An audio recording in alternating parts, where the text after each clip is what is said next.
Hoje começaremos de uma maneira bem diferente, com as palavras muito bem poéticas de um convidado especial, dentre vários que aqui estão. Vaga caverna. Escuro como a caverna, ser preso em si. Tente sair, pega um pouco de ar. Queime os olhos se precisar. Ser conhecido, verdade eu preciso. Verdade em cores, cores vivas eu sinto. O frio da caverna soprou a morte. Por fora se vive, por dentro morre. Minha caverna, meu medo, meus pecados. Minhas lágrimas, meus ânimos. Minha vida, minha morte. Escolha sua caverna mais escura e more lá. Passe o tempo e tudo passará a ser percebido. Você não quer ser esquecido. Você só quer desaparecer. Essa é mais uma edição do Pasto Filosófico, seu programinha quase que quinzenal da Antropologia Filosófica, um projeto de portfólio da página Vacalidade Filosófica. E aqui eu conto com os meus amigos como co-hosts, o Francisco Paes e o Léo. Se apresentem, meus amigos. Estamos muito felizes hoje neste dia especial, desse crossover entre portfólios, né? Então, estamos aqui ansiosos dessa conversa começar assim, filosoficamente gostosa, com os nossos amigos que ainda vão se apresentar, mas eu estou muito feliz, audiência, você que me escuta, porque estamos aqui com os maiores pré-filósofos da antropologia filosófica do primeiro semestre. Então, vocês não perdem por esperar. Muito bem. É sempre um prazer, né, trabalhar, fazer esses podcasts aqui com o Kaique, com o Léo, agora também com os convidados aí, o Júlio César, a Bia, o Ribamar.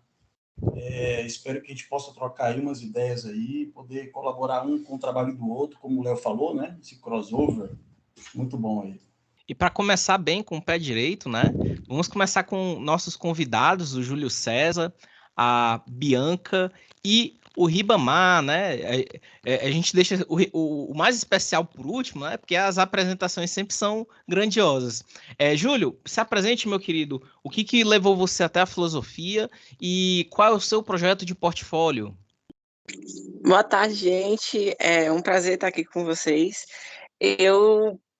A filosofia assim, entrou desde a minha vida, quando eu comecei realmente a escrever, né? Desde que comecei meus poemas, como os contos, também uma história que eu estou fazendo, que futuramente possa se tornar algo que eu vá publicar. Então, eu sempre tive essa ideia de fazer filosofia, mas também eu gosto de ensinar pessoas, assim, eu gosto de estar em sala de aula. Então, sempre me veio essa ideia de gatilho, de fazer filosofia, a licenciatura da filosofia. Então, sempre foi um obstáculo, né, para fazer vestibular e entrar na universidade, eu consegui. Também tive outras opções, mas filosofia, assim, foi a que mais me chamou a atenção. Então, foi uma das coisas, assim, da vida, né, que eu tive o prazer enorme de estar com vocês fazendo filosofia, aprendendo com cada um, e o meu projeto de portfólio junto com o meu amigo aqui, Ribamar, é a gente apresentar sobre o ser em cada época, né, da filosofia, desde a época clássica até a contemporânea. Tá aí, gente, é um prazer estar aqui. Me chamo Bianca, estou cursando filosofia com meus caros amigos aqui, que me convidaram hoje para falar sobre filosofia contemporânea. E, bom, eu desde pequena adoro questionar as coisas e sempre vinha, porque é assim, porque Deus quis. E eu ficava tipo, tá, mas por que ele quis assim? Por que sim? E eu adorava questionar as coisas e sempre tive aquela leve curiosidade de saber mais de onde saíram esses pensamentos, de onde saíram essas ideologias. E apesar de eu ter um interesse maior em psicologia, meu interesse em filosofia ainda é grande e é por isso que eu estou no curso, para aprender brevemente, mas com os meus colegas, que eu estou amando, apesar de eu ainda ser praticamente um neném na filosofia, que é comparado meus colegas aqui, que eles têm velhos brancos, assim, conhecimentos de filósofos, ideias e teorias. Eu adoro estar lá na sala e ficar ouvindo cada teoria dinâmica que eles tiram. e tem conhecimento. E, bom, eu tô aqui com o meu podcast, que é Filosofia Conversa, e tem um site também, que eu fico publicando lá coisas como comentários, meus documentos de estudo. Tá no site programado com a Lígia, que vai publicar. Espera, né? Que ela vai publicar as imagens de portfólio dela, que é as imagens de estudos, assim, aqueles documentos, assim, de imagem com estudos, e é isso. Brevemente, futuramente, espero convidar a galera aqui para participar do meu podcast, onde eu converso mais sobre as coisas quando o professor dá um tema específico, do tipo, até agora só tem um primeiro episódio, que é o que é filosofia, mas futuramente eu espero, quando ele der mais assuntos prolongados assim, eu espero conseguir gravar com mais pessoas e mais gente da sala. E é isso. Maravilha. E agora, né, por último, mas não menos importante, o nosso Pompeu Pompilho Pomposo do curso de Antropologia Filosófica. Se apresente, Ribamar. Gente, boa tarde. Prazer falar com vocês, né? Eu me chamo Ribamar. Primeiro, começar agradecendo o convite, né? E esses elogios, né? Que os meus colegas estão fazendo aqui, não é tanto, né? Mas, bom, por que eu vim fazer filosofia, né? Resumidamente, né? A filosofia tem sido, né? Está sendo a minha segunda graduação, né? Eu sou formado em História, tem umas outras coisas também em História. E, bom, determinado momento da sua vida, você pensa que quer decididamente fazer uma coisa mais por prazer mesmo, né? E profissão eu já tenho, já exerço também há algum tempo, mas em determinado momento eu pensei, poxa, eu quero fazer uma coisa que seja mesmo por prazer, por fruição, ser uma coisa prazerosa. E mais ou menos pensando nisso, né, passei pelo processo do Enem de novo e felizmente fui selecionado na segunda chamada, né, e comecei a cursar e estamos aqui. Filosofia é isso, é uma coisa que eu gosto bastante. Me encontrei, assim, sabe, me encontrei, né, nas aulas de filosofia e a gente conversando muito sobre, em alguns momentos, quando se fala sobre o método da filosofia, formas de escrever, de pensar, e eu fico pensando, poxa, era isso que eu sempre quis fazer, né? Era aqui que eu sempre quis chegar, era essas coisas que eu sempre quis dizer, e não podia porque a história, né? A história ela tem um método diferente. Só para mais ou menos assim fazer uma pontuação, enquanto a filosofia ela não está preocupada, né, com esse debate se a filosofia é ciência ou não é ciência, a história, né, ela tem uma preocupação muito com isso, né?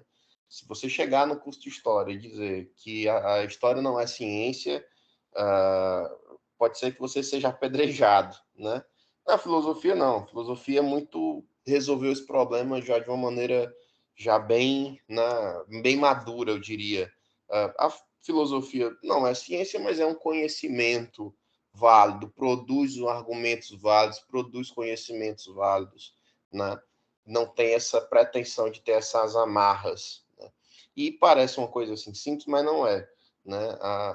Quando você tira essas amarras, né? Você vai muito longe, você voa muito longe, né? Então é isso. Então estou fazendo filosofia por esse, né, prazer intelectual mesmo. E o meu trabalho, né, na disciplina do Custódio, do professor Custódio de Antropologia Filosófica, ele é um pouco mais, vamos dizer assim, mais modesto, né, do que o de vocês e o da colega também, que tem a proposta de fazer um podcast, né? Eu espero que ela me convide futuramente também, né? Mas veja bem, nós assim, nós fomos formados, né? O nosso grupo somos eu, Júlio César, e as outras duas colegas, né? A Samira e a Maria Cecília, e nós nos juntamos assim inicialmente, todo mundo conhecendo-se primeiro por afinidade, né? E depois a gente foi se juntando e foi vendo o que cada um queria fazer, e aí a gente viu que em determinado momento cada um queria fazer uma coisa diferente. Eu pensei, poxa, então por que não a gente deixar essas coisas diferentes entre nós estarem no nosso trabalho, né? Porque representa também as nossas diferenças entre um e outro, né? E aí tem o nosso portfólio, eu diria que talvez seja o mais modesto de todos, mas também talvez o mais eclético de todos, né? Tem o Júlio César, que é poeta, né? Tem Maria Cecília também, que tem as suas ideias bastante criativas, né? Ela trouxe um trecho de um filme para a gente pensar sobre O Nome da Rosa, trouxe algumas imagens, né? Que também são de autorias do César, e aí tem aqueles dois, talvez, que sejam os menos criativos, né? Que é eu e Samira, onde a gente pensou em fazer uma espécie de síntese histórica desse ser, né, na Idade Moderna e nesse ser na Idade Contemporânea, né? E aí, para encerrar minha primeira fala, Kaique, se houver o espaço, eu queria falar um pouco também, mais na frente, um pouco daquilo que eu estou pensando em desenvolver como uma futura tese, né, de doutorado, que é um insight que eu tive a partir da leitura do texto do Henrique Lima Vaz, né, o ser vazio de sentidos. Então é mais ou menos por aí, Kaique, tá? Muito bacana, eu fico muito feliz com a participação de todos, mais uma vez agradecendo a disponibilidade por conversar conosco. E começando pela questão da Idade Moderna, a gente pode partir do gancho que você nos apresentou, Ribamar, em relação à conceituação de ser na Idade Moderna. Você pode discorrer um pouco a respeito, porque daí já dá para explorar sobre a visão contemporânea desse processo. Posso sim, com certeza. Bom, na minha síntese, né, sobre o assunto, eu procurei discorrer a partir da seguinte visão, que isso tem muito a ver também com a minha formação de historiador, né? Nada acontece por um acaso, tudo é fruto de um processo anterior, né?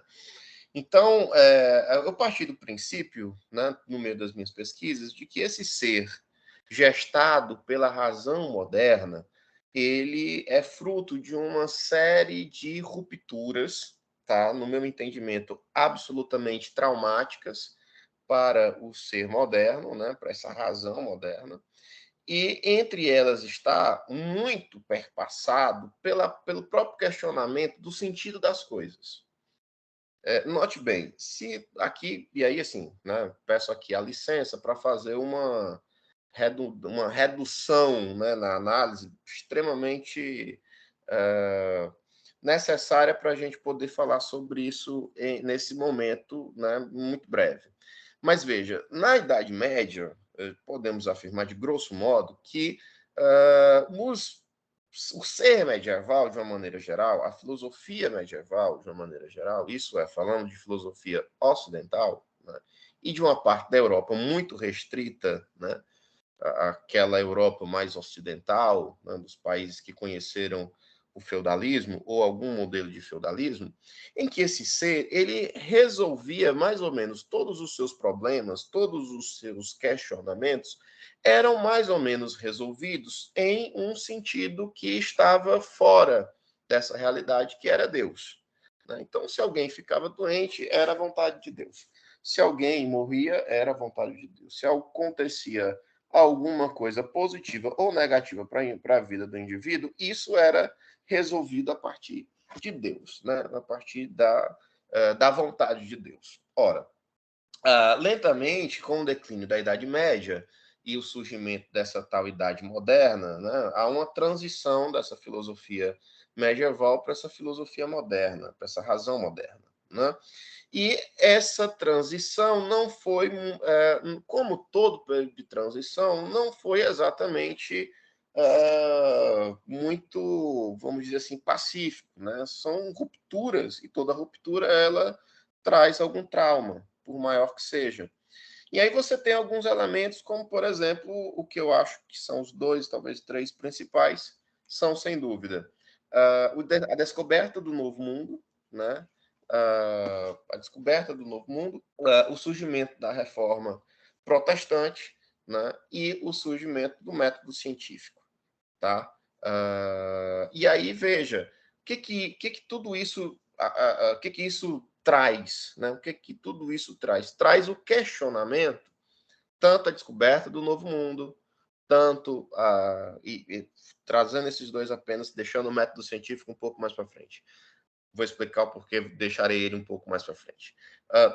Tanto o surgimento né, do novo mundo, a descoberta do novo mundo, de um mundo para além daquele conhecimento antigo e medieval, né? Uma nova geografia, novas pessoas, novas formas de crença, né? Novos mares, um novo imaginário. Tudo isso passa a ser questionado por um conhecimento que anteriormente se pretendia hegemônico e que dava conta de tudo, né? E de repente se descobre que o mundo de fato é redondo, né? O mundo é circular, que existem outros continentes além da Europa, que existe uma geografia diferente daquela geografia concebida pelos antigos. A reforma protestante é um grande sinônimo de que esse paradigma dominante na Idade Média ele foi violentamente contestado. O nosso querido Lutero, né, ele tem um insight muito interessante. Ao contestar o domínio da igreja, ele concede a esse futuro ser moderno a possibilidade de interpretar as coisas por si só. O conhecimento, né, a partir dessa ruptura iniciada por Lutero, pode ser alcançado por qualquer um de nós, meros mortais, e não mais apenas pela igreja iluminada, né, por Deus. Isso me parece que abre uma brecha para aquilo que mais tarde se chamará de método científico, né? Onde esse método científico permite ao indivíduo, por meio da experimentação, por meio da concepção de teorias que lhe são reservadamente próprias, a explicar o mundo. Ora, veja bem, se na Idade Média o mundo era explicado por Deus, agora o mundo será explicado pelo indivíduo por meio de um método, né? Isso é uma ruptura muito forte.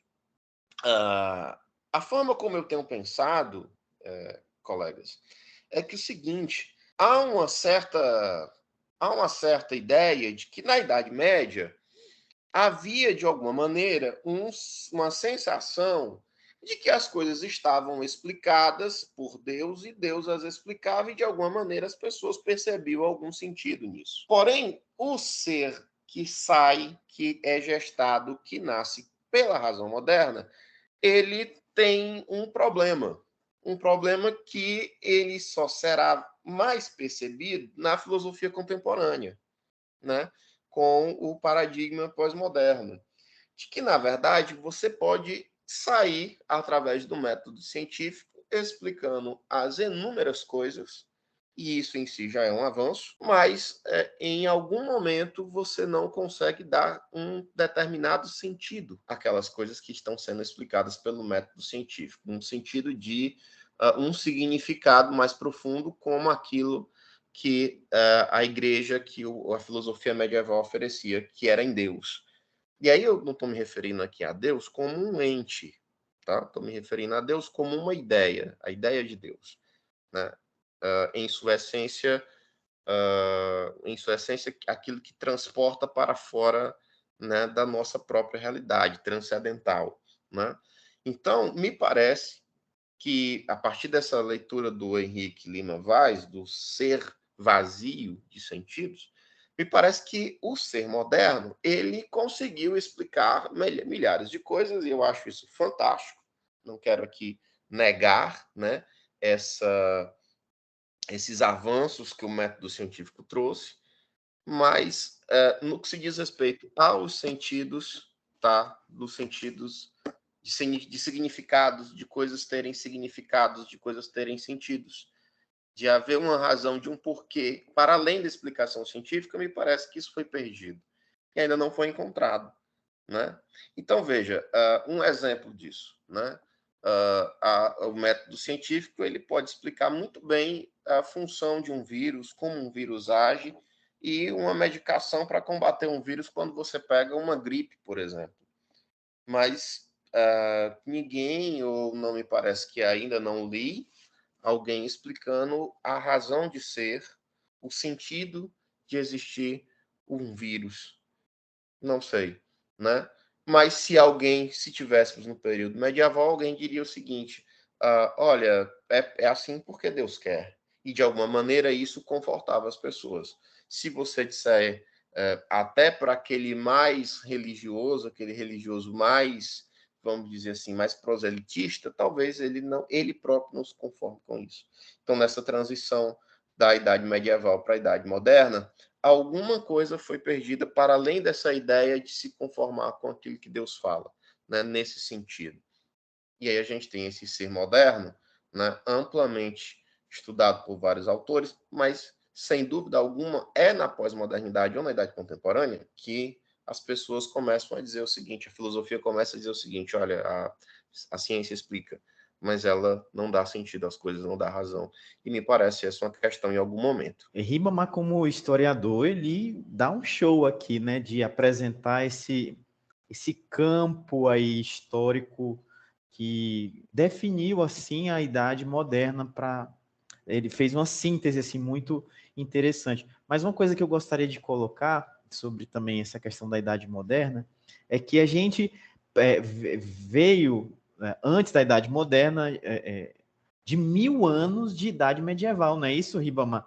1000 anos do século V ao século XV. Então, foi um período, como eu estava falando da outra vez que nós nos encontramos, um período bastante extenso, né, em que aquele pensamento da centralidade de Deus, de que Deus explicava todas as coisas, como o Ribamar colocou. Então, foi um pensamento de mil anos, podemos dizer assim, que são 10 séculos, né? Então, 1000 Com alguma anos... variação, sim, Léo. 1000 anos de pensamento medieval, né? Porque a gente tem ali, obviamente que não tem um início certo, mas vamos pegar ali de Santo Agostinho, do ano 300 e pouco, até o último que o professor Custódio falou na aula, que Descartes é a transição entre... É o último dos filósofos medievais e o primeiro dos filósofos modernos, né? Então a gente tem aí quase 1000 anos de pensamento medieval, e aí tem essa ruptura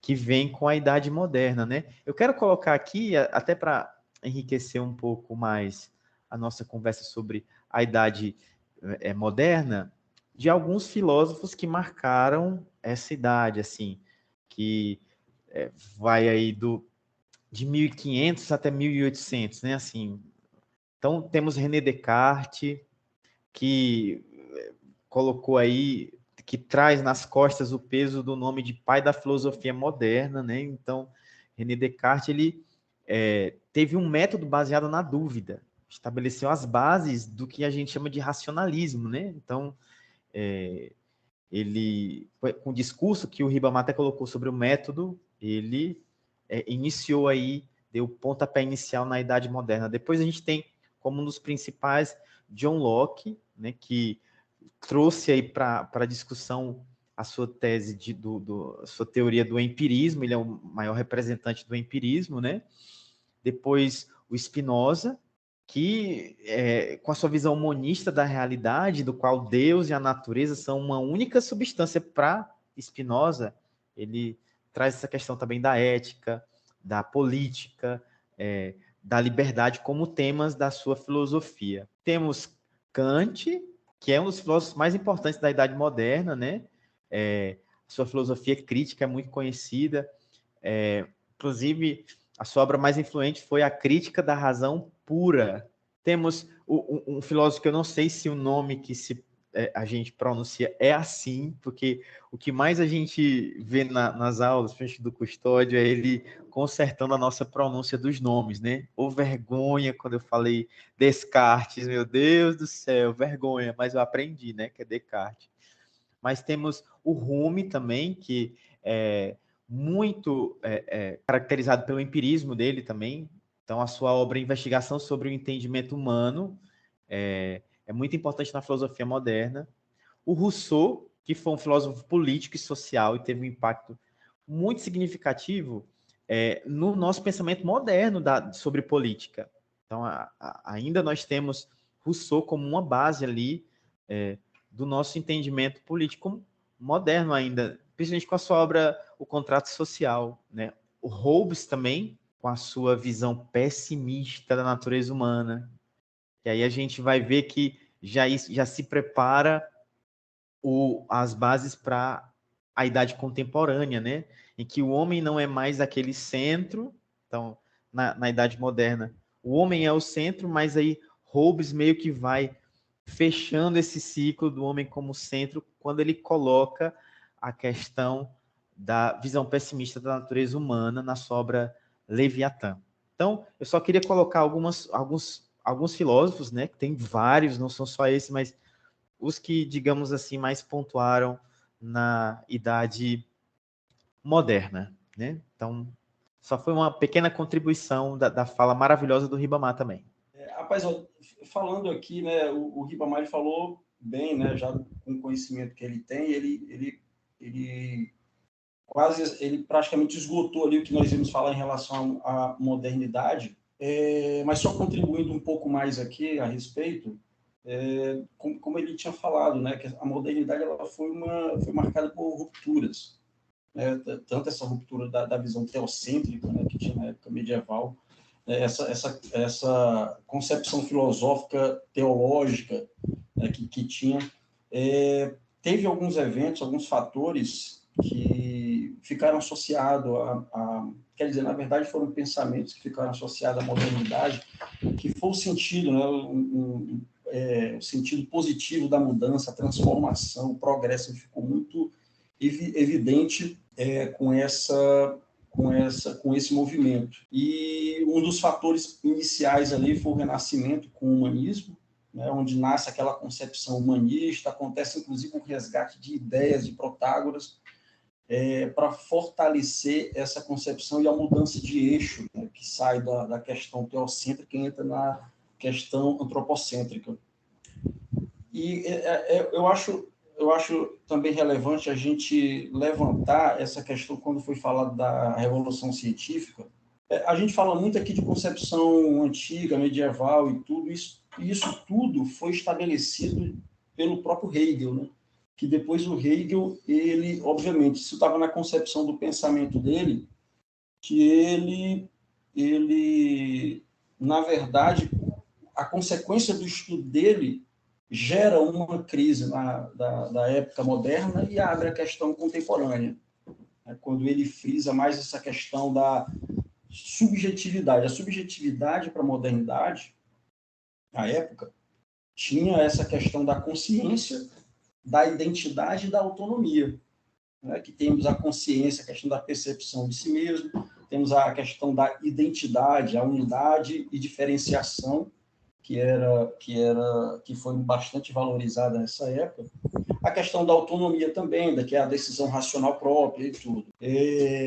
Juntamente com Descartes, que tem a questão do penso, logo existo. Então, isso tudo ele foi muito potencializado. No entanto, essa subjetividade criada pela modernidade é que ela vai ser alvo de críticas na questão contemporânea. Por quê? Porque elas são... A gente entende que a filosofia ela sempre é voltada para uma coisa, é a relação do ser humano com o mundo, né? Então a gente está sempre em volta disso. Você muda o seu eixo de pensamento, você muda algumas concepções, desde a época antiga à época contemporânea, mas sempre volta essa questão da interação do ser humano com o mundo. Então, assim, o ser humano é como se ele, pelo menos é o que eu percebo, assim, mais ou menos, se trata da questão da subjetividade, que foi objeto de estudo da modernidade, é como se o ser humano ele fosse sempre assim, de uma forma imutável, né? Mais reconhecida agora, assim, vamos dizer assim, como essência, né? A própria consciência não tivesse relação com o mundo. Então,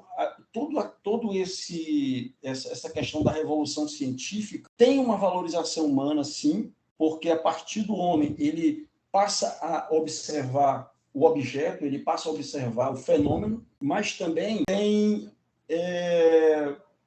eu não sei, assim, os amigos podem até explicar melhor isso, mas eu percebo que muda o foco, assim, nós não passamos mais a ser objeto de estudo. O objeto passa a ser o estudo, o ser humano ele passa a ficar no centro e observar o fenômeno e tentar explicar aquele fenômeno. Então, essa visão, ao mesmo tempo, ela é antropocêntrica, mas ela deixa o estudo, a concepção do homem, do ser, de lado, e que essa visão ela vai ser explorada por Hegel para dar o pontapé inicial do movimento contemporâneo. Eu acho, Francisco, todos esses questionamentos que você traz à baila aqui na nossa conversa são importantes porque são parte de problemáticas que a gente tem hoje na contemporaneidade da gente se situar. A gente não consegue, por exemplo, ter um entendimento puramente empírico do conhecimento que a gente estuda a partir do momento que a gente está numa idade diferente daquele conhecimento, né? É a problemática que quase sempre, né, o professor Valmir, daquela maneira bem costumeira de tratar na turma, da problemática da coisa e a coisa em si, né? Nunca o que a gente consegue analisar é a coisa em si, é sempre uma coisa intermediária, né? Porque existe realmente, aqui trazendo aqui uma analogia kantiana, a gente tem uma barreira epistemológica, né? Então, por exemplo, quando a gente analisa a Idade Média, né, e a filosofia da Idade Média, a gente não consegue ter a vivência do pensamento que aquelas pessoas que tiveram o trabalho de pensar naquele período tiveram, né? A gente não consegue se colocar dentro da mente daquelas pessoas, ou no máximo que tentamos, o que almejamos, pelo menos, é uma alteridade, se colocar no lugar, né, fazer uma projeção, um exercício de imaginação, mas a mera imaginação ela não implica na perfeita correspondência com aquela realidade, e como aquela realidade era sentida e interpretada por aquelas pessoas. Vai haver sempre uma barreira. O Ribamar ele traz da formação dele um aspecto histórico muito consolidado, muito sólido, até mesmo por conta da metodologia científica, e que muitas vezes encontra certos diapasões nas aulas do professor Custódio, quando o professor também nos corrige e menciona o fato de que a forma como enxergamos historicamente as coisas na filosofia não representa necessariamente a linha de desenvolvimento histórico da própria filosofia. Porque me parece, e pelo que o professor deu a entender, as próprias questões filosóficas, elas são um pouco paralelas à questão temporal da historicidade, certo? Então tem uma historicidade que está rolando assim na nossa vivência, o que a gente está percebendo em termos assim de linearidade, é uma coisa bem tipicamente hegeliana, né? Me corrija se eu estiver equivocado. E em paralelo, uma visão filosófica, né? Percorrendo uma linha temporal semelhante, mas com a forma de absorção do tempo, uma noção de temporalidade um pouco distinta. Então, por isso que às vezes nós vamos perceber, quando olhamos autores anteriores, que alguns desses autores, eles deixam sementes do que hoje estudamos em termos de conhecimento, como no episódio passado em que eu comentei de alguns autores medievais, de alguns pensadores medievais, que pensaram problemas que hoje são problemas do cotidiano, na tecnologia, na nossa filosofia, na política, e transpassando para uma linha mais psicológica, né, pegando aqui a analogia que eu vivo tendo com relação aos meus estudos de Jung, o drama da filosofia, do desenvolvimento da filosofia, parece muito com a história de desenvolvimento de uma criança, em que na sua primeira fase ela está mais apegada à mãe, representando esse período antigo, cuja problemática seria o ser, né? O quem é o homem e o que é o ser. O segundo período, a Idade Medieval, seria a relação da criança com o pai, em que o pai age como um elemento norteador, como um elemento que impõe limites, que impõe regras, que impõe uma hierarquização em relação às coisas. E aquela criança vai aprendendo noções mais positivas de moral, né, de ética e do papel que esse pai, né, como esse Deus, ele vai agir na mentalidade da criança, né, no sentido de humanidade.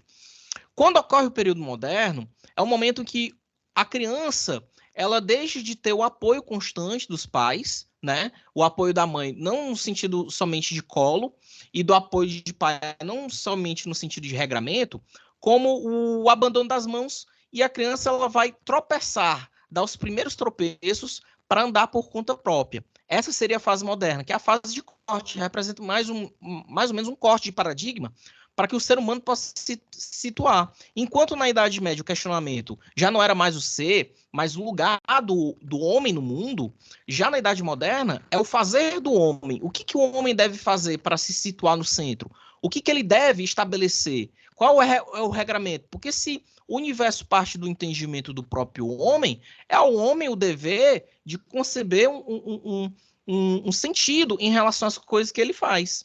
E aí vem a terceira, a fase mais recente que a gente está vivendo, que é a idade contemporânea, quando a criança começa a aprender a falar e ela começa a ter um entendimento de que as coisas que ela fala, elas têm um significado, elas têm um sentido e ela consegue dialogar não somente com os pais, como com o próprio mundo. E aí vem o principal questionamento da fase contemporânea, que é a busca do sentido, né? E a busca do sentido que a gente está vivendo atualmente. Então, quando a gente tem esses confrontos em relação a metodologias, são confrontos nos quais a gente se situa ontologicamente quanto indivíduos, e pegando a analogia do Elie Jabbour, em muitos dos seus programas, para quem não sabe, Elie Jabbour é um economista de base marxista, ele faz uma comparação muito inteligente com relação a como ele percebe historicamente a China, que eu acho que dá para trazer essa analogia para a própria humanidade.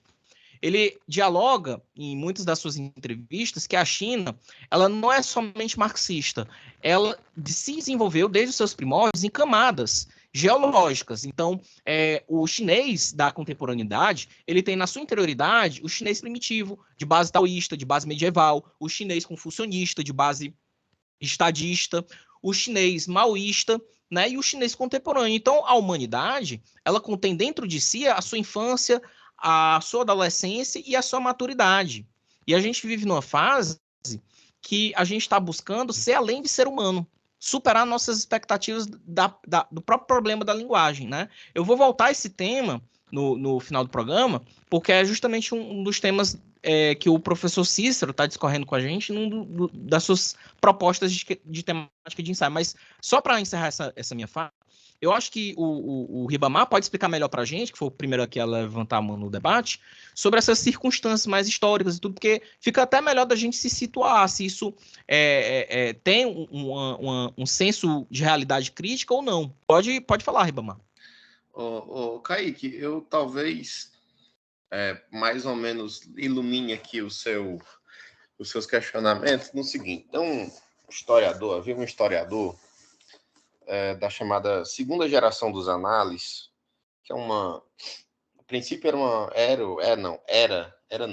uma revista de história lá na França, com muita influência na história, na metodologia de história ocidental e principalmente na metodologia de história atual, né? A forma como a grande maioria dos historiadores hoje no mundo, especialmente no Brasil, fazem história, quanto ao seu método, vem da Escola dos Análises. E a Escola dos Análises ela tem algumas gerações, né, já mais ou menos hoje na quarta geração, mas a primeira geração é do Mark Bloch, que eu já até citei uma vez em sala, né, de falar a leigos e a adultos de igual maneira, é uma frase do Mark Bloch, mas na segunda geração da Escola dos Análises, da revista da Escola dos Análises, tem um historiador que eu gosto muito, que ele está mais ou menos inserido naquele outro paradigma chamado estruturalismo, né? E esse historiador, o Fernand Braudel, ele escreveu, tá certo, das principais obras de história contemporânea, né, no sentido do seu lançamento, que é um livro que é Civilização Material, né? Civilização Material e Capitalismo na Europa entre os séculos de 15, mais ou menos, até meados do século 18. Né? É uma edição que são 3 volumes, né? E 3 volumes são gigantescos, mais ou menos 800 páginas cada volume. Uma grande obra de síntese.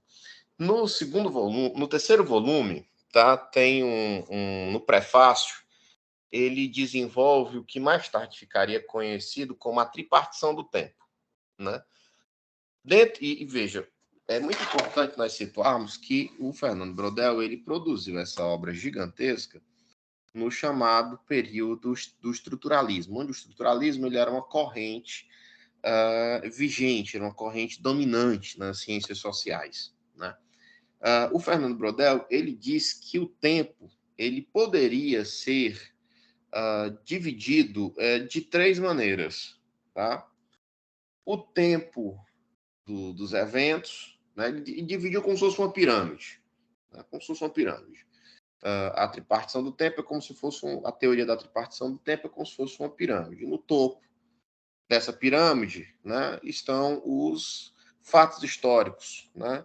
Essa história que, bom, de repente um presidente morre, de repente alguém muito importante nasce, né? Enfim, são o período dos eventos. Ele diz que existe uma fase de transição, né, que é um tempo longo, né, enquanto o tempo dos fatos históricos, que é mais ou menos o nosso tempo, né, é o tempo dos fatos, acelerado, né, corrido. Existe esse segundo tempo, que se fosse na pirâmide, ele estaria mais ou menos no meio da pirâmide.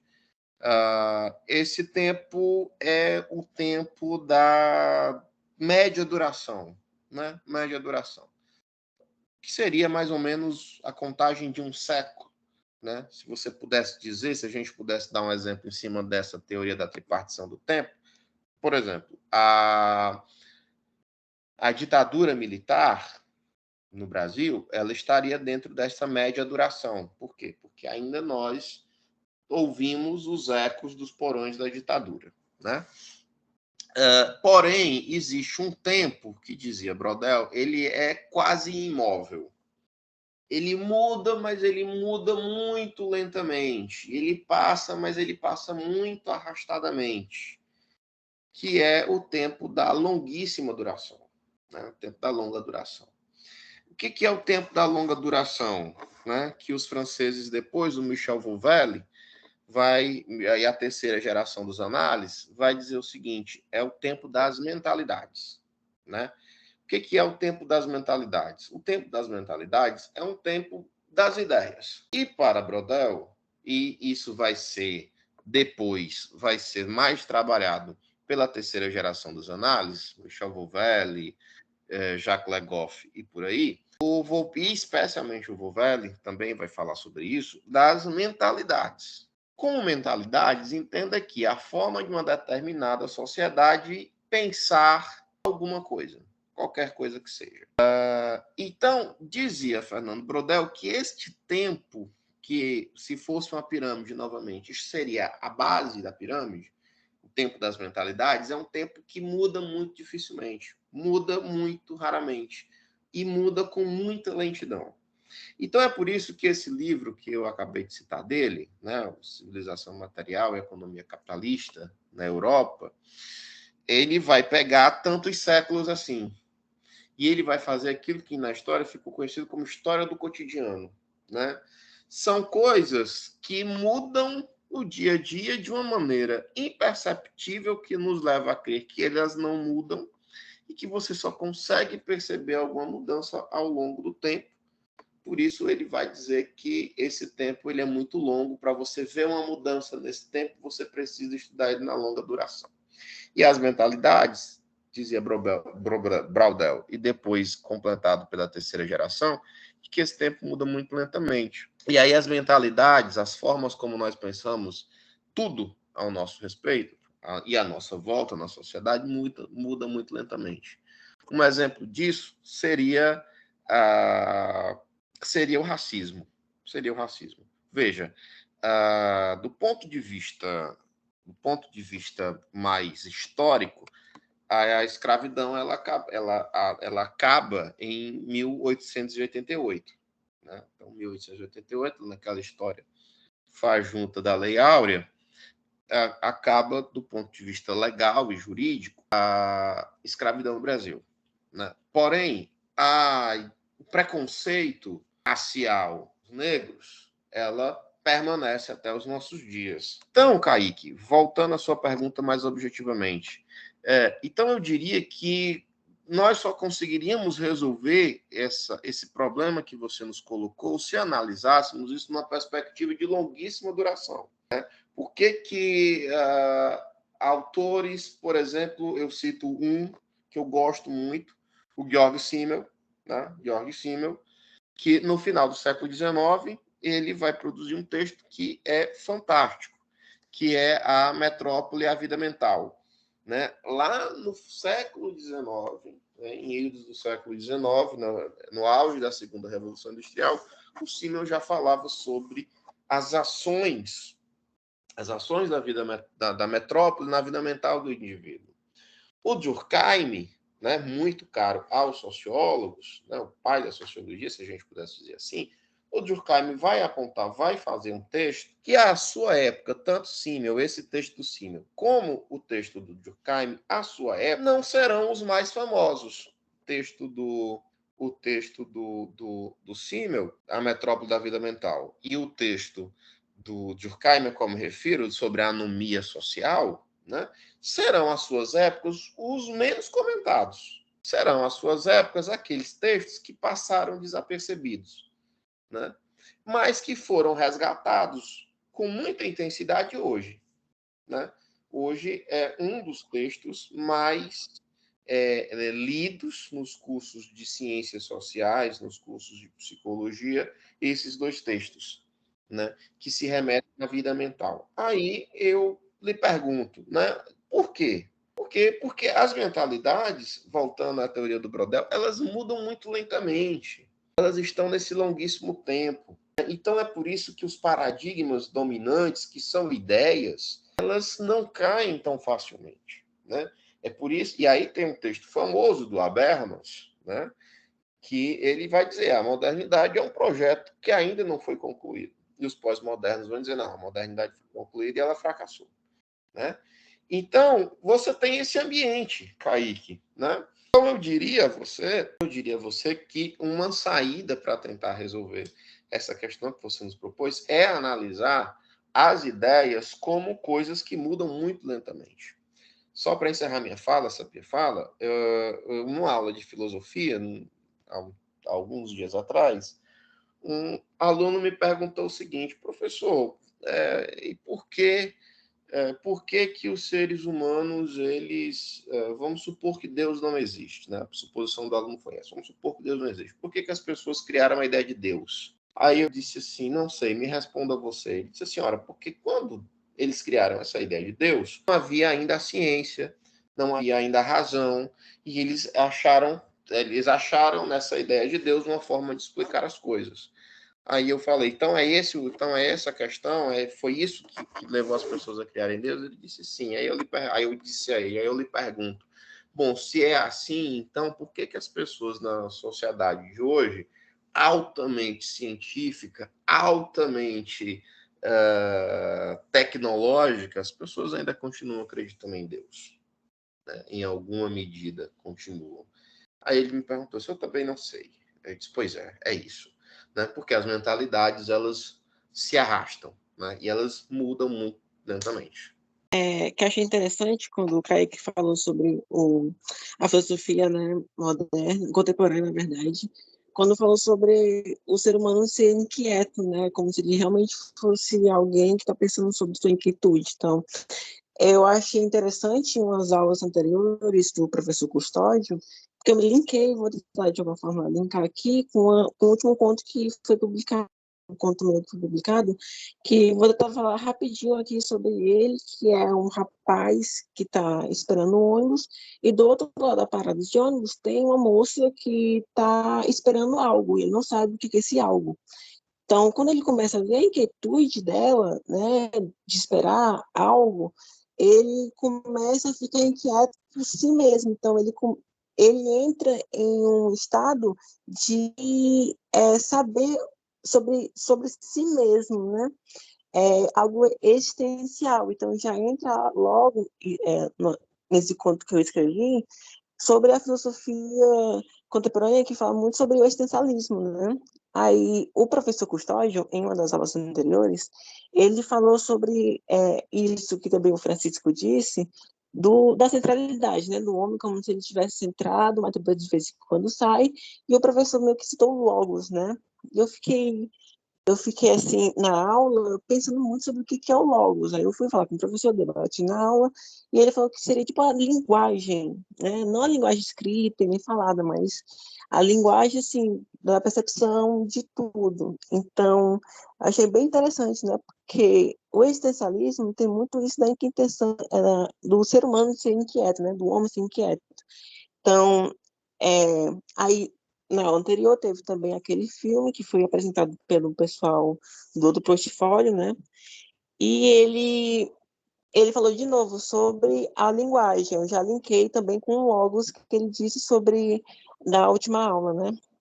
Então, eu acho bastante interessante isso que a gente estava conversando, né? Que como um ser humano ele consegue ficar entre a centralidade, mas de vez em quando é como se ele estivesse saindo, mas ele volta. Então, é isso, assim, eu só estava mesmo pensando sobre, aí eu queria compartilhar para vocês sobre o que vocês também acham. Que é realmente, tipo, a moral que vocês falaram, e eu gosto muito da parte do contemporâneo, porque eu acredito que a filosofia contemporânea não é vinculada somente a uma coisa só. Ela é uma mistura de vários pensamentos que estão sendo analisados para montar a filosofia contemporânea. E quando eu tava estudando, eu vi que, tipo, eu sou péssima com nomes, então provavelmente eu não vou lembrar de muitos nomes. Mas quando eu tava estudando, a filosofia contemporânea é uma base de muitas filosofias antigas, tanto medieval, liberalismo, positivismo, existencialismo, que acabou criando graças à filosofia contemporânea, mas se você for analisar profundamente cada uma, sempre vai ter algo antigo, tipo, algo vinculado à filosofia clássica, algo vinculado à filosofia medieval, algo vinculado à filosofia moderna. Sempre vão ter lá pensamentos antigos que vão estar na filosofia contemporânea. E eu acho que é um dos pontos que eu amo na filosofia contemporânea, que ela não se prende a um pensamento só. Futuramente, na faculdade, eu quero muito me especializar na filosofia existencialista, que vai me dar uma baita dor de cabeça, eu assumo isso. Mas eu estudando sobre existencialismo, do porquê, e dá muito para analisar que existe duas vertentes bem claras no existencialismo. O existencialismo ateu, que é voltado mais para a filosofia moderna, onde o ser é o centro de tudo, onde começa a estudar mais o porquê a gente é isso, o porquê a gente pensa nisso, porquê a gente faz isso, questionamos isso, e o existencialismo praticamente cristão, que é a gente vive para Deus, a gente vive para um ser superior, a gente vive para conquistar essa pauta de paraíso, de vamos ter um final muito feliz sem seguir a ordem do nosso ser superior. E eu gosto muito disso porque são duas vertentes claramente opostas, mas que estão lá existindo graças a duas linhas filosóficas antigas, que é o moderno e o medieval. E o contemporâneo é uma junção de muitas filosofias numa só. E eu adoro como isso vai se vinculando, existindo mais ainda, e provavelmente futuramente, eu não sei, né? Mas provavelmente crie outra filosofia no dado contemporâneo que vai passar para uma outra filosofia. Só que no final vai ser outra junção de várias filosofias e vários conceitos que a gente vai adquirindo e percebendo outras coisas que nem acho que você foi o Kaique e o Ribamar também falaram, que quando a gente tá nessa época, a gente começa a perceber coisas que os caras da época antiga não perceberam. Como também a gente nunca vai perceber ou ter o pensamento ou visão de que eles tiveram lá atrás. Porque são experiências, são pensamentos muito diferentes, às vezes pensamentos limitados, tipo, não posso pensar sobre isso porque tá muito à frente, ou, tipo, isso é uma loucura total. E quando a gente pensa hoje em dia, tipo, não, isso não é uma loucura total, isso faz sentido. Só que pra eles na época não fazia. E também hoje em dia, provavelmente vai ter coisa que a gente vai pensar, tipo, caramba, um dia será que a gente vai conseguir voar? Não, isso é muito loucura. Só que futuramente pode ou não acontecer, tipo, caramba, a gente tá voando. E, tipo, antigamente, se fosse pensar nisso, eles nunca iam pensar nisso. Era só isso, era dar um ponto dessas coisas. Aí que eu tenho, sabe, pensado muito ultimamente sobre essa questão do vazio do ser, né?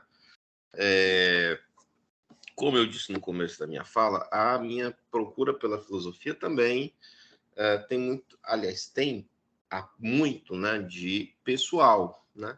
Então, tenho pensado muito sobre essa questão do vazio, né? Por que o ser moderno, esse ser, eu estou chamando de ser moderno, esse nosso ser de hoje, tá? Moderno no sentido de contemporâneo, de atual, né? Não como paradigma de marco histórico, né?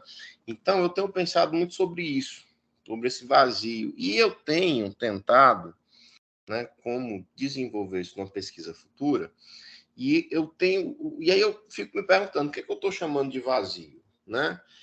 E, bom, então, o vazio ao que eu me refiro é esta ausência, né, de sentido, é um vazio existencial, né?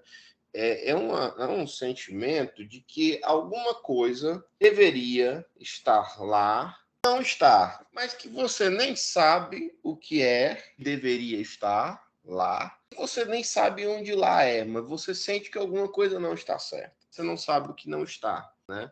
É esse vazio, você não sabe, né? Esse constante sentimento de achar que tem que ter alguma coisa lá, como se você estivesse ali num jogo dos 7 erros, né? Todo mundo já jogou aquele joguinho lá dos 7 erros, né? Você acha os 6 erros, né? Que são bastante óbvios.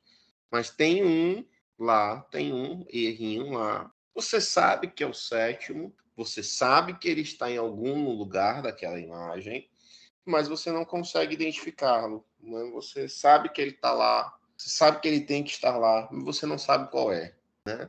Então, esse é o vazio, né? Talvez possa alguém dizer que é esta eterna dúvida, né? Esta eterna dúvida que talvez possa ser traduzida, né, pelo existencialismo, de alguma maneira, que a Bia colocou, né? O porquê somos, o porquê estamos, né? E, em último e mais radical grau, de por que nascemos, qual é o nosso propósito. E aí eu trago aqui à mente o Albert Camus, né? Albert Camus, que naquele livro, não sei se vocês já tiveram a oportunidade de ler Camus, mas ele tem um texto, né, que eu acho brilhante, que não é o principal dele, né, mas eu acho que é o brilhante, né, que é o mito de Sísifo, né? Sísifo, e aí tem a mensagem brilhante dele que diz, né, é preciso acreditar que Sísifo é feliz. Ora, Sísifo na mitologia grega é aquele personagem que ele é condenado pelos deuses a carregar uma pedra, né, até o cume de um monte, mas quando ele chega finalmente nesse cume, ele desaba, né, a pedra rola de volta e ele tem que voltar a fazer isso por toda a eternidade, né, um trabalho de tolo, né? Ora, então, se o sentido da vida for empurrar a pedra e é preciso acreditar que se é feliz carregando essa pedra, então eu pergunto, qual o sentido de carregar a pedra? É pela ilusão da felicidade? Seria isso? Né? E aí eu volto àquilo que eu falei sobre a filosofia na Idade Média, onde na filosofia na Idade Média estava tudo muito bem resolvido, né? Deus dava sentido a todas as coisas. A pedra era carregada porque Deus assim queria que nós carregássemos a pedra, né? Aí vem a razão moderna e fica, bom, mas não há sentido de carregar a pedra até o cume do monte se a pedra vai voltar de novo ao estágio inicial, né? Ao pé da montanha, pé do monte. Então, qual é a razão? É preciso acreditar mesmo que se é feliz ou é apenas uma ilusão, né? Ou é apenas uma ilusão? Ele continuar empurrando a pedra como uma vã busca pela felicidade, ainda que esta não exista, né? Então, será isso uma ilusão? Será a vida essa grande ilusão na busca pelo sentido que só era encontrado pela ideia de Deus? Então, há uma necessidade do ser humano de buscar o seu sentido mais intrínseco e essência, né? na essência de uma ideia transcendental? Não sei.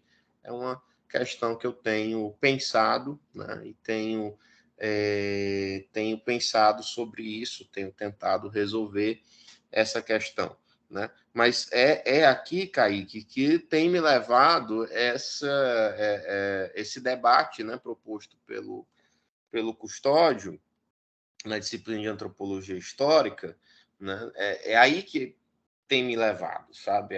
Essas questões em que tem passado na minha cabeça, e entender, né? E entender como, e aí, de novo, me parece que não há mais como dissociar o historiador que existe em mim do filósofo que poderá um dia nascer, né? De que não é possível entender, né, esse sentido que não há, ou que há, mas nós não sabemos, desse processo histórico marcado pela essa ruptura, né, em uma longuíssima duração de rupturas extremamente traumáticas nessa razão moderna. E aí eu tendo mais ou menos a pensar o seguinte: essa história da pós-modernidade, ela só é importante, ela só faz sentido na medida que nos permite criticar a modernidade como esse padrão, né, de racionalidade que esvaziou o indivíduo de sentidos, sabe? Mas não me parece ser razoável pensar a modernidade como essa crítica radical e virulenta à própria ideia de ciência, né? A própria ideia de ciência. Alguma validade existe na ciência, haja vista, né, os seus inúmeros progressos. Se você me disser, mas existem vários percalços que essa ciência trouxe junto com esses seus avanços. Concordo. Mas não é possível dizer que não há nada de importante lá, né? Então, eu penso a pós-modernidade como essa crítica a esse padrão de racionalidade que esvaziou o indivíduo de sentidos, né? Se é mesmo que esvaziou, será que já nunca existiu esse sentido e esse sentido só foi encontrado pela ideia de Deus? Não sei, é outra questão também a se pensar, mas de alguma maneira essa razão moderna esvaziou. Então me parece ser legítimo utilizar a pós-modernidade nesse encontro. Mas não me parece ser racional, ou melhor, não me parece ser razoável, melhor dizendo, fazer esse uso da pós-modernidade que muitos, uns e outros, né, têm feito, né? Tem feito para dizer o seguinte: olha, nada que foi produzido pelo método científico se sustenta. Nada que foi produzido por aquilo que se chama de ciência faz sentido. Aí me parece já beirando o irracionalismo. Até porque é extremamente contraditório quando eu utilizo um método, né, sistemático, se pretende científico, para criticar esse e dizer que nada que a ciência fez tem alguma validade. Então, por quê? Né? Então, aí volta-se a questão: por quê? Qual o sentido? Qual o sentido de você ter se formado em uma ciência, exercer um local de cientista, ainda que social, mas de cientista, e com todo esse, vamos dizer assim, uma palavra em moda na nossa época, esse arcabouço, com todo esse arcabouço intelectual acadêmico, você dizer que nada tem validade. Ora, me parece extremamente contraditório. Então, penso na pós-modernidade nesse sentido de criticar esse padrão de racionalidade que esvaziou o indivíduo de sentidos, o ser de sentidos, mas não nesse sentido mais radical, que me parece ser um completo absurdo. Colaborando aí, no caso do Ribamar, que você está dizendo, e eu acho interessante, você estava falando e eu lembrando aqui da obra Uma Confissão de Tolstói, que ele traça esse dilema na própria vida dele, né? Esse livro, essa obra, Uma Confissão, é praticamente um diário dele. No caso, ele coloca em xeque a existencialidade, né? A questão do sentido dele para as coisas. A sociedade russa, na época, ela tinha a questão do catolicismo ortodoxo. Então, ele no começo do livro, ele fala muito desse drama, da questão que o Estado e a Igreja era muito forte na sociedade à época, e ele fala, enfim, resumindo aqui, ele se desprende dessa situação, ele vai para a Guerra da Crimeia, lá ele tem alguns traumas e ele começa a escrever. Quando ele vai para a faculdade, vai tentar fazer direito e algumas outras coisas, e ele era tido lá como um aluno, vamos dizer assim, medíocre, né? Ele não tinha ambição para conhecimento, para estudo e tal, que é o que diziam à época. Só que ele, quando ele começa a escrever, ele se encontra. E aí o grande sonho dele era justamente ele ser reconhecido pela sua arte e ganhar dinheiro com isso. Até porque ele era de uma família abastada, sempre teve muito dinheiro, muitas posses e tudo, mas ele queria ter esse reconhecimento e ganhar o seu próprio dinheiro. E ele consegue. Então, quando ele se vê no auge da sua vida, que ele percebeu que ele ganhou, que ele conquistou tudo, então ele, quando tinha por volta de 50 anos, 51, se eu não me engano, ele cai numa crise existencial absurda. E então, qual é o grande dilema? Ele quer encontrar um sentido para a vida, mas ele jamais quer abrir mão da racionalidade. Então, assim, ele não negou em nenhum momento essa questão da racionalidade, da questão do conhecimento, de todo o avanço que tinha, e ele, poxa, como é que eu vou encontrar esse sentido na vida, né? Então ele faz a busca dele, ele traça alguns caminhos, ele cita 4 classificações ali, e ele encontra a questão da fé. Então ele, poxa, pela fé, ele percebeu que ele pode encontrar ali um meio termo. Então ele passa a frequentar a igreja. O que acontece? Os dogmas da igreja batem de frente com a razão. Então eu acho que esse aqui não é meu caminho, que eu não posso abrir mão da razão. E ele acaba encontrando um sentido na vida fora da igreja, mas sempre com a questão da fé. Então, assim, eu acho que traduz um pouco essa situação. Eu não acho, assim, por mais que as pessoas critiquem a questão moderna da revolução científica e tudo, e a crítica faz parte, eu acho que isso, inclusive, reforça a questão de você pensar e repensar a respeito disso e você ratificar tudo aquilo que realmente foi benéfico com a revolução científica. Eu acho que a crítica ela faz parte, sim. Eu não acho isso sim, como um fator negativo. No entanto, existem algumas críticas que, por exemplo, a época prevalecia muito o método indutivo, né? Então, assim, passando já para a contemporaneidade, eles perceberam, não, pera ainda, o dedutivo, o hipotético dedutivo, ele faz mais sentido do que o indutivo. Então, assim, por meio da crítica, você mantém aquele trabalho todo construído dentro da revolução científica, mas você aperfeiçoa. E o que eu acho que aconteceu foi isso, houve um aperfeiçoamento dessa época, né? E assim, às vezes as pessoas exageram um pouco na crítica, mas eu não acredito que por mais que a pessoa critique esse período, você não pode negar os avanços que aconteceram.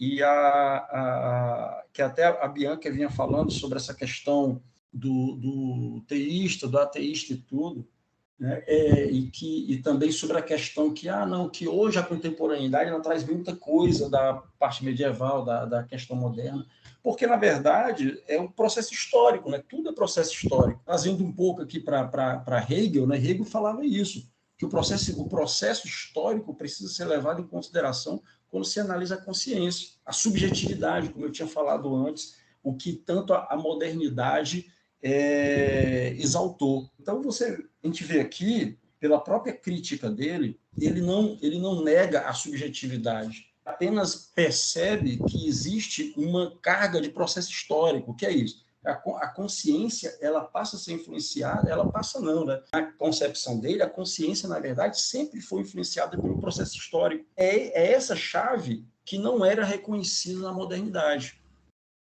Então, acontece justamente ele coloca em xeque isso, né? Ele coloca em xeque a questão de como era visto a objetividade, anteriormente, e agora ele passa, não, pera ainda, a gente tem que analisar essa questão de forma histórica, e não achar que o ser humano, nós, né, somos o que somos agora, é o que éramos na época antiga, é o que éramos na época medieval, não. Então, temos que passar a verificar a consciência nesse sentido. O próprio Marx, influenciado por Hegel, ele fala que o trabalho e as relações de produção constituem a subjetividade, né? Então, assim, eu acredito que isso foi um acréscimo, né? Foi uma contribuição e um aperfeiçoamento das coisas e não simplesmente uma negação. Óbvio que pode ter gente aí que faça essa negação, mas eu não acredito que isso seja um impasse em relação a isso, né? A questão da inquietação, falando um pouco aí do que o Júlio César falou, a filosofia é isso, né? E o próprio que o Ribamar também falou. A gente tem essa inquietação, a gente tem essa questão onde é o nosso espaço no mundo, essa questão da gente entender, sei lá, onde é que como é que as coisas se relacionam em relação ao próprio, como a gente vem falando da existência de Deus, porque eu tenho as minhas dúvidas, no sentido de, assim, eu puxando a sardinha um pouco para o meu lado, né? Assim, eu sou um cara ateísta, então eu não sei se, óbvio, antes da ciência, na época antiga, tudo se tinha uma explicação em relação, se colocava uma questão divina, o divino para explicar a questão da natureza. A minha dúvida o simples fato de eu, sei lá, um trovão que cai e eu explicar aquilo ali pela questão divina, se foi necessário criar uma existência de Deus para explicar aquele trovão, ou o simples fato de eu dizer que aquilo é Deus, não é um anseio da a nossa própria alma de tentar explicar uma coisa que está na gente. Eu sei que isso é uma ideia minha, né? Mas e que provavelmente nunca será provado isso. Mas eu acho que vale a pena, por isso que eu gosto de pesquisar nesse sentido, né? Bom, pegando aí a colocação do Francisco, aí ele já levanta uma outra questão também muito interessante. Ora, se é assim, Francisco, que eu não estou discordando de você, eu estou realmente levantando uma questão para mim mesmo. Ora, se é assim, então eu faço já uma outra pergunta, eu já crio aqui um outro problema para mim tentar resolver a partir da sua fala. É o seguinte, então de onde vem esta necessidade do ser humano de explicar, e não só de explicar, mas em determinado momento de explicar isso de uma forma divina? E por que mesmo que nós termos hoje, na atualidade, explicações científicas, por que ainda assim nós carregamos, esse nós é um nós, né, pessoas no geral, por que ainda se carrega esta ideia de transcender, de divino? Entende? Se é uma necessidade da nossa alma, veja, se nós temos a necessidade da nossa alma, então vamos explicar tudo cientificamente, trazendo para hoje. Mas por que ainda teimamos com essa ideia, não estou dizendo que é um ente, é uma ideia, essa ideia de Deus, e por que ainda, mesmo com essa alma sendo explicada, né, pela razão moderna, contemporânea, por que ainda nos sentimos vazios? Por que ainda você encontra pessoas dentro desse paradigma moderno dizendo, eu me sinto vazio, eu não encontro uma explicação, né? É uma questão, sabe? Você me falou aí, eu pensei essa questão. É uma boa pergunta, viu, Ribamar? É uma boa pergunta.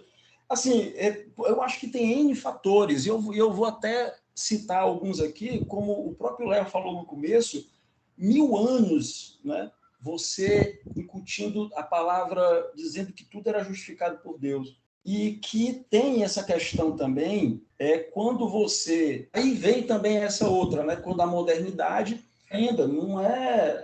tudo isso que aconteceu, esse determinismo, sei lá, tudo é explicado por Deus.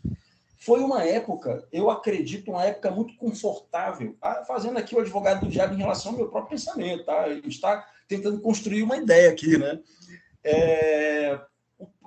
A pessoa é muito confortável para o ser humano ele ter tudo justificado, absolutamente tudo justificado. Quando chega na modernidade, tem esse vazio, realmente. Né? Você esvazia, quer dizer, uma coisa que era praticada durante muito tempo, e aí você... E agora?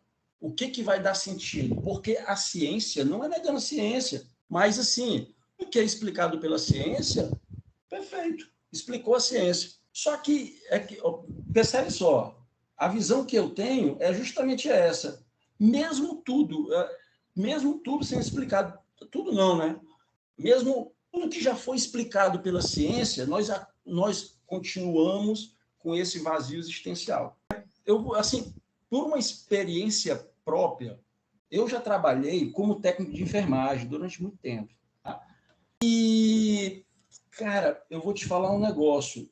Eu nunca saí perguntando se a pessoa acreditava em Deus ou não acreditava em Deus, mas uma coisa eu vi em todas as pessoas que estavam em situações difíceis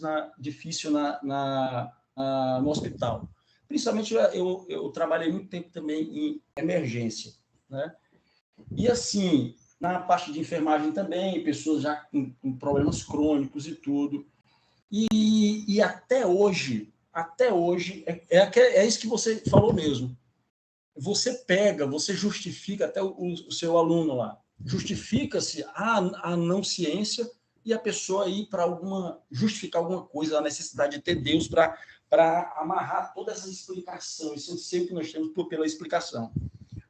Até hoje, com toda a ciência, toda a modernidade que temos hoje, a pessoa, quando ela está numa situação muito difícil, ela sempre apela para o divino. Isso é incontestável. Eu nunca perguntei se a pessoa se ela é ateia, se ela é teísta. Nunca tive essa curiosidade. Mas todas têm essa situação. Todas elas apelam para a questão do divino até hoje. Né? Antigamente, para explicar a questão do mundo, hoje para explicar a nossa essência. E no final, quando eu costumava dizer o seguinte: nós temos as nossas diferenças, né? Quem é rico, quem é pobre, quem é negro, quem é branco, quem é japonês. Só que na hora que você está com dificuldade de saúde, quando você tem você ali acha, ou pelo menos acha que vai morrer, ou sabe que vai morrer, não tem saída. Até ateu chama pelo amor de Deus. Né? Então, é uma coisa que eu carrego comigo e que realmente assim, são dúvidas. Né? O que eu levantei aqui não foi nenhuma certeza também. Né? Mas quanto mais a gente cava, mais dúvida a gente encontra nesse caminho aí para encontrar alguma resposta para isso. Bom, uma coisa que eu achei interessante, né, quando vocês falaram sobre o vazio, é que quando alguém fala logo assim, o vazio, né, já vem logo na cabeça de muitas pessoas sobre o niilismo, né, que tem essa concepção, né, isso de a gente está aqui, mas qual o sentido, né? Já nessa pergunta, é como se atrás dela tivesse esse vazio, né? Qual o sentido? Então, eu sempre passei por uma situação, como também, assim, desde 2020, né, época da pandemia, até para cá, vendo coisas, como o Francisco disse, né? Em hospitais, porque minha mãe teve câncer, então eu tive que ver processo assim, de quimioterapia. E recentemente eu perdi uma tia, né? E tinha muita gente assim que no hospital tinha isso daí de pedir para Deus, né? Sobre sobreviver. Enfim, né? Acho que vocês entenderam. Mas eu sempre ficava com essa dúvida, né? Sobre esse vazio tanto na minha escrita, porque tudo que eu coloco é isso daí. Então, sempre quando também eu não estou escrevendo, eu não sinto esse vazio. Mas eu acho que já é algo subjetivo, né? Algo já é vindo de mim. Então, mas assim, o vazio do Ribamar pode ser diferente, o vazio do Francisco é diferente, com todas outras pessoas, né? Tem tanto essa coisa que a gente está falando, né? que às vezes a pessoa recorre a Deus, ou recorre a si mesmo, né? Ou recorre a mais perguntas para preencher esse vazio. E achei interessante isso que o Ribama falou sobre o jogo da velha, que você pode achar, você acha 6, mas tá faltando o sétimo. O sétimo você não consegue mais, achar. Mas quando a pessoa aponta, você para e percebe que está sempre lá. Então, eu acho que essa concepção de vazio depende, assim, de cada um, né?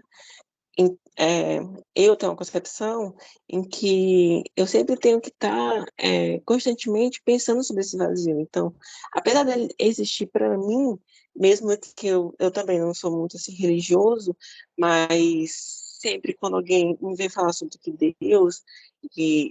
Deus coloca esse vazio em outro lugar, mas para mim esse vazio tem que andar junto comigo, entendeu? É meio que isso daí para eu continuar vivo. Então, as pessoas também podem associar o vazio com uma morte.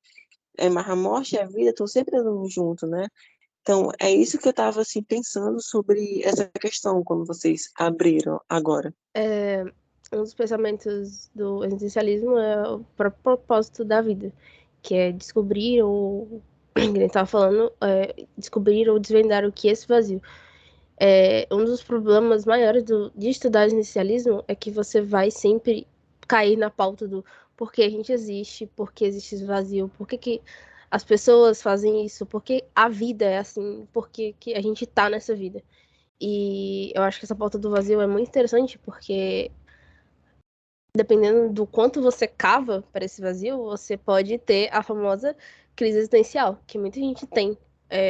E acaba caindo em grandes decepções da vida, depressões, tristezas profundas, que ficam se perguntando o que é a vida, por que a vida tá assim, a vida é triste, ou a vida não tem sentido, por conta desse vazio que a gente não consegue explicar.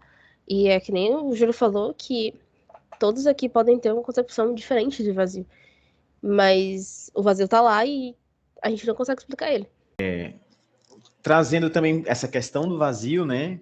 O nosso amigo Francisco colocou na questão teísta, e os nossos colegas também colocaram a visão deles sobre o vazio, mas o Custódio, ele falou sobre esse vazio numa das primeiras aulas. Inclusive foi daí que veio o termo vacalidade, que a gente colocou e se apropriou para a nossa página, porque ele dizia que o vazio é próprio do ser humano.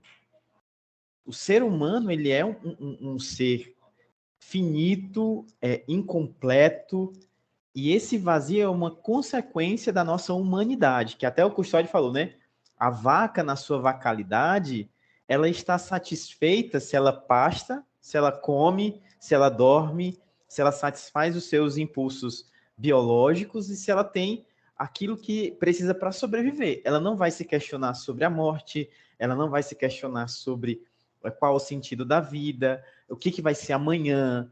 Então, é próprio do homem esse vazio, essa incompletude, esse sentimento de estranhamento mesmo com a realidade. O homem vai se deparar com a realidade que o cerca e vai dizer, bem, por que eu estou aqui? Qual é o sentido disso tudo? O que é que havia antes de eu nascer e o que é que vai haver depois de eu morrer? Esse vazio é próprio da nossa condição humana, que pode ser explicada pelo teísmo, né? Como o nosso amigo Francisco colocou, mas também pode ser explicado pela própria concepção de que o ser humano é esse ser incompleto. E por isso que nós vamos ter crises existenciais, é próprio da nossa condição, mesmo a gente sendo teísta ou mesmo não crendo em Deus, nós vamos continuar tendo esses vazios, né? A gente consegue algo, a gente consegue alguma conquista que a gente desejou de anos, e essa conquista, automaticamente, ao ser alcançada por nós, ela já passa, e a gente já quer outra coisa. Então, a gente sempre não está satisfeito com aquilo, né? Alguns encontram a resposta para esse vazio em Deus, outros numa realização profissional, e outros em outras coisas. Realmente é uma questão subjetiva, é um caminho próprio, mas é uma questão bem filosófica, né? Que o nosso professor colocou já no início, né? Que se você se sente vazio, é porque você é humano. Então, como humanos, a gente tem que aprender a lidar com esse vazio, aprender que esse vazio é um companheiro, né? como até o mesmo professor colocou, algumas pessoas não conseguem lidar com esse vazio e elas acabam caindo em questões até mesmo de doenças psicológicas, como o caso da depressão, porque não encontram respostas, ou aqueles que se acostumam com esse vazio e começam a entender que ele faz parte da vida, que ele nos acompanha, e que nós vamos encontrar ora respostas, ora silêncios, mas que esse vazio sempre nos acompanha, né? Uma coisa que eu achei bastante interessante, que isso que ela acabou de falar, né, sobre a vaca, que a vaca não está pensando sobre esse vazio, mas como o humano, né, ele pensa sobre isso constantemente, eu meio que me lembrei, não é que me lembrei, né, mas assim, de uma forma como eu me senti na primeira vez ao perceber, entre aspas, né, o vazio, que eu perdi uma pessoa da minha família, eu era criança, então eu tive meio que um pensamento vindo logo sobre isso, né, que eu estou sentindo algo totalmente diferente que as outras pessoas ao meu redor, que, por exemplo, o cara ele tá caminhando, tem gente que ir para o trabalho, a vida segue, mas para mim, aquela dor, aquele sentimento de vazio, tá lá só comigo, entendeu? Mas para as outras pessoas não, mas porém, depois, passando assim um tempo, elas podem sentir algo também, né? Então, meio que linkei essa coisa com a vaca, né? A vaca não vai pensar, mas eu que estou pensando, mas por enquanto, como eu estava naquela situação, naquele exato momento, é como se as outras pessoas fossem, também, entre aspas, a vaca, né? Que elas não estão pensando também junto comigo sobre essa concepção de vazio. Então, acho que foi desde criança que me veio sempre esse pensamento e eu comecei, assim, porque eu sempre fabulava antes de escrever, mas depois que eu comecei a escrever, me veio essa ideia, eu comecei até hoje, assim, então é algo que eu só queria mesmo citar aqui rapidinho mesmo. Muitas foram as contribuições positivas para esse debate, né, que já se encontra no seu caminho de encerramento. Eu gostaria de pontuar, agradecendo a todos por acrescentarem visões paradigmáticas bastante diversas, porque é assim que se constrói o debate filosófico. Não chegando a pontos finais, mas acrescentando vírgulas, interrogações, na medida que a gente desenvolve linhas de pensamento. Então, principalmente para o público ouvinte que está acompanhando, esteja este público familiarizado ou não com o conhecimento filosófico, filosofia acaba sendo difícil no sentido de se perceber do que filosofia trata, né? Porque muitas são as correntes de pensamento filosófico e nenhuma delas precisa ser concordante entre si. Mas há um consenso comum em relação ao desenvolvimento do pensar filosófico, que é: temos um problema e o problema só é problema quando há um problema. É meio contraditório, mas na medida que o ser humano lida com seus problemas, é que ele pode criar portas de percepção que levam a novas formas de entender o mundo. Não que leve a respostas finais, mas que se abra essas portas de possibilidade para que o ser humano consiga transcender a sua condição de incompletude, né? Vaziedade. Eu acho engraçado até essa comparação que muitas vezes fazem na internet de memes entre os filósofos do Ocidente e os filósofos do Oriente, né? E é até uma das falhas que a academia tem aqui no Ocidente de não ter tanta atenção com as outras filosofias, né? Algo que está procurando ser corrigido na nossa contemporaneidade, que é a filosofia americana, ver com um olhar menos estereotipado e menos orientalista as filosofias da Ásia, né? E do Extremo Oriente. Então, quando os filósofos do Ocidente lidam com vazio, é depressão, é tristeza, é desolação. E quando se trata dos filósofos do Oriente, né, como o Lao Tse, o Chuang-Tze, entre outros, é tudo alegria, porque é o que eles mais desejam, né, a vaziedade. No sentido de que eles percebem o mundo como um aspecto, uma realidade pré-sensível, em que o vazio é a única resposta significativa à condição do ser humano, porque até a noção de ser ela é deslocada, né, da sua completude, por conta desse ato que existe do próprio ser humano. O ser acaba sendo ilusório, e essa percepção ilusória do ser leva a uma noção de que a realidade também é uma ilusão, né? E, por sua vez, noções como Deus, realidade e finalidade, né, uma coisa teleológica, acabam carecendo de sentido, mas não implicam necessariamente em um niilismo. Por quê? Porque o entendimento dos filósofos do Oriente é de que o ser humano ele só vai conseguir conquistar a verdadeira condição quando ele parte para o desligamento em relação aos apegos, em relação às dores, em relação a tudo aquilo que faz o ser humano cair na sua condição essencial de sofrimento, né? São aspectos que são percebidos no budismo, que são percebidos no taoísmo, no confucionismo e até em formas primitivas e rudimentares do cristianismo, que é o gnosticismo. Eu estou trazendo isso à baila porque é um contraponto que fica implícito quando existem essas discussões, né? Vamos pegar aqui, por exemplo, Nietzsche. O Nietzsche, quando ele aborda sobre o questionamento que ele faz em relação aos filósofos antigos, e ele era especialista nos filósofos antigos, ele passou a criticá-los no sentido de que a era que ele estava percebendo, né, o zeitgeist daquele momento, o espírito daquele tempo, estava apontando para o fato de que o ser humano ele é finito, ele sofre, mas ele tem que buscar vivenciar nas coisas práticas aquilo que é possível, né? E não aquilo que é idealizado. E nesse ponto de vivenciar aquilo que é possível, o homem poderia vir a ser uma ponte para aquilo que está além do homem, né? O Ubermensch, né? O super-homem, né? Nesse sentido que, infelizmente, foi um conceito que posteriormente foi deturpado pelo nazismo e tudo. E o Nietzsche já adiantava que o problema do europeu é uma falta de completude em relação às ausências recentes. Porque Deus, o Nietzsche percebia a morte de Deus na filosofia e naquela época em que ele era contemporâneo, né? Naquela contemporaneidade particular.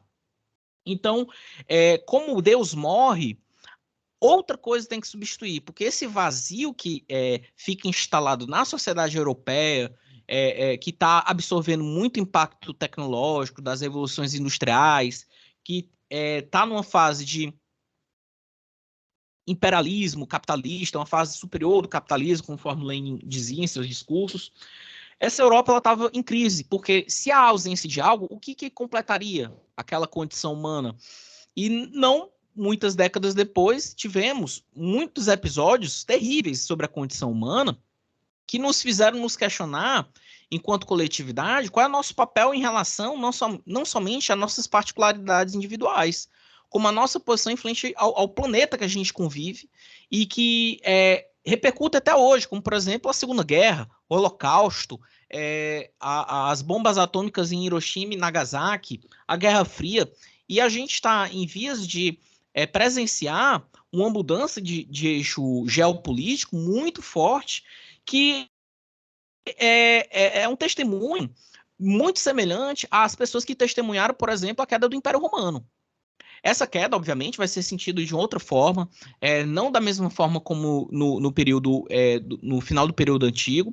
Então, a gente tem na história recursos para a gente refletir, não vendo a história como um eterno retorno, uma eterna revisão de ciclos que se repetem, mas no sentido de condições que nos são muito peculiares, que emergem, né, da nossa interioridade. A condição do ser que se questiona sobre quem somos nós, a condição do ser que se questiona sobre nosso papel no mundo, a condição do ser humano que se questiona sobre o que devemos fazer, e a busca que nós temos, inerente e atemporal, em relação ao sentido e significado das coisas, que é justamente o principal drama do momento contemporâneo, que faz esse link de circularidade, né, de, abre aspas, fechamento de ciclo, com relação à história da filosofia antiga, em que buscar pela linguagem, buscar pelo sentido, também é um desdobramento da busca pelo ser.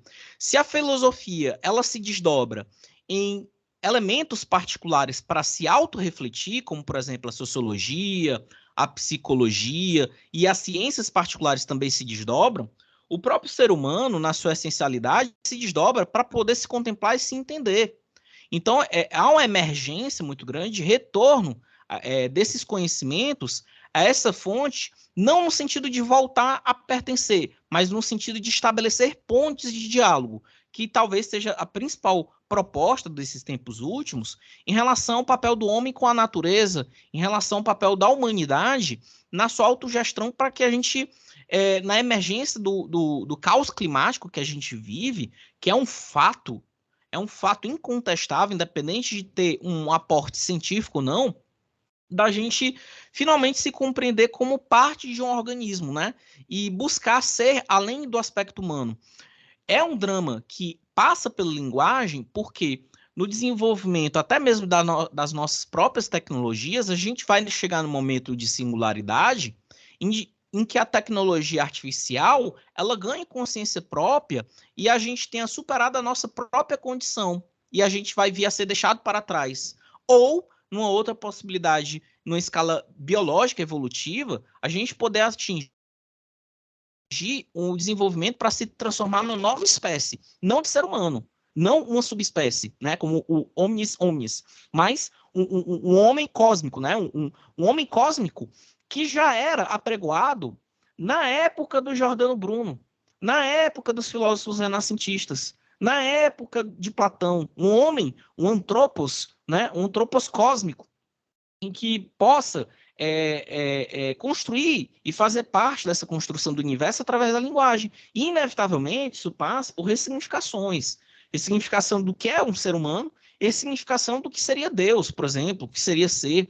Porque, para outras correntes filosóficas, como, por exemplo, o budismo, Deus não é nenhuma questão de saber ou ter ou não crença. Para alguém que é ateísta, propriamente dito, Deus não é nem questão de crença, ele simplesmente é e existe. Então, não é nem uma questão que seja necessariamente filosófica. Para o budismo e para outras correntes, Deus é um conceito, ele pode ou não existir e isso não importa. O que importa é a humanidade ela atingir um ponto tal em que haja uma singularidade, o ser humano consiga ultrapassar suas limitações e buscar aquilo que os próprios gregos da antiguidade buscavam, que é a ataraxia, que é a completa eudaimonia, a completa felicidade, em que nada nos falte e nada nos exceda. A discussão de hoje foi muito boa. A gente até mesmo passou muito do nosso tempo, né? Mas com essa conversa assim bem profunda sobre a modernidade, a era moderna na filosofia. E eu só tenho gratidão por esse diálogo que a gente está tendo, esse crossover entre nós do Vacalidade, o Riba, o Júlio César e a Bia, de outros portfólios, né? Fazendo, assim, eu particularmente amo muito a nossa turma, sabe? A nossa turma é uma turma muito boa de se conviver, assim. Vejo que todos têm esse desejo de interação. E estou muito feliz de ter interagido com os meninos e com os outros também na sala de aula, como a gente interage. Eu tenho ficado cada vez mais feliz de participar dessa turma, de participar deste portfólio, de participar de todo esse contexto juntamente com vocês, né? Na nossa disciplina, mas também no nosso semestre que a gente está tendo aí, inicial da nossa filosofia. Também aí agradecer aí mais uma oportunidade. É sempre muito gratificante, né? Como eu sempre estou falando, de a gente poder compartilhar ideias, poder ser ouvido, se escutar os outros, né? E a gente a gente nunca vai chegar no fim, né? A gente sempre, na verdade, a gente levanta mais dúvidas do que no começo, né? Do que como estava antes. Mas eu acho que esse é o preço que a gente paga, né? E é muito bom mesmo, e foi uma experiência também muito boa ter o Júlio, ter a Bianca, ter o Ribamar, porque deu mais dinamismo, né? Na nossa conversa aqui. Às vezes, quando você conversa 2 horas com 3 pessoas, é uma coisa, quando você conversa com 5 é outra, se fosse 7 também seria outra. E eu acho que esse dinamismo é que enriqueceu bastante o trabalho de hoje. Queria agradecer primeiramente o convite, né, para estar aqui. E realmente é muito, muito legal quando tem várias pessoas, assim, tipo, para conversar, para ouvir, para ver as coisas maravilhosas que tem na cabeça, para expandir nossos pensamentos. Foi muito gratificante ter essa conversa aqui com vocês. Queria divulgar o Filosofia Conversa, o podcast, que já tem um episódio lá. E também o site Conversando com Filosofia, que é meu portfólio para a faculdade. E futuramente espero e vou convidar cada pessoa aqui para o meu podcast para a gente conversar sobre altas e várias teorias da filosofia. Bom, eu também gostaria de agradecer a todos vocês por ter essa oportunidade de conversa. Foi muito gratificante, foi um prazer também, o convite que me deram. Eu também vou mandar para o grupo, né, um conto, poemas. Eu gosto de conversar, de escrever. Futuramente também eu penso em lançar provavelmente meu primeiro livro. Não sei, é tudo tão incerto, mas espero que dê tudo certo. E é só isso mesmo. Muito obrigada por ter me convidado e ter essa ótima tarde de conversa. Bom, eu também quero agradecer ao convite do pessoal do Vacalidade, né? E quero dizer que anotei aqui várias questões aqui que me vieram nas várias falas aqui, né? Do Francisco, do Kaique, anotei aqui algumas coisas para ficar pensando, né? É uma proposta que eu tô, né? De tentar desenvolver isso numa tese de doutorado. Eu já passei por graduação, já passei por programa de mestrado também, e me resta agora desenvolver a tese e finalmente quero pesquisar uma coisa que tive até conversando isso recentemente com o professor Cícero, né? E disse, olha, pesquisei já boa parte da minha vida acadêmica toda para programas de pesquisas, né? Enfim, finalmente quero pesquisar uma coisa que seja de meu gosto pessoal, né?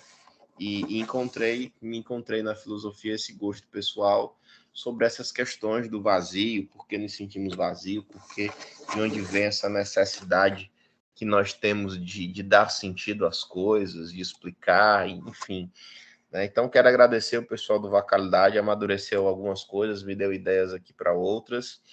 E, bom, não vai ficar público ainda, né? O meu trabalho não vai ficar público ainda. Eu vou desenvolver alguma coisa no nosso portfólio, na conclusão da parte 2, né? Mas ainda vou guardar com algum carinho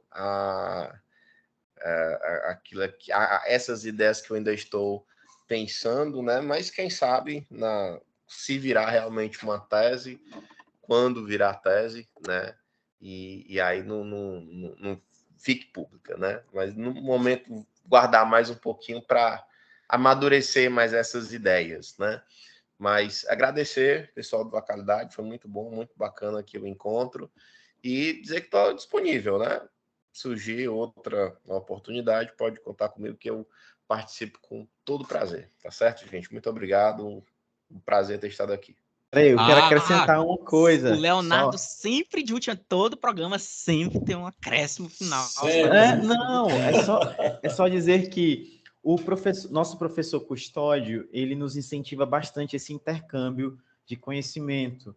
Então, esse podcast também vai estar disponível para o portfólio dos nossos colegas, tanto da Bia como da equipe do Ribamar e do Júlio César, justamente porque foi uma colaboração entre nossos portfólios. Então, esse podcast não é só algo da Vacalidade, mas também para os portfólios dos nossos colegas, né? Então, a gente vai estar compartilhando esse conhecimento que a gente teve aqui essa tarde com os demais portfólios também, só para colocar isso. O nosso conhecimento é transbovino, ele transcende a bovinidade aqui da nossa condição de pasto filosófico. E aos ouvintes, né, agradeço a atenção de todos, né? E mais uma vez, até a próxima, pessoal. Grande abraço a todos. Até a próxima! Até Até a próxima.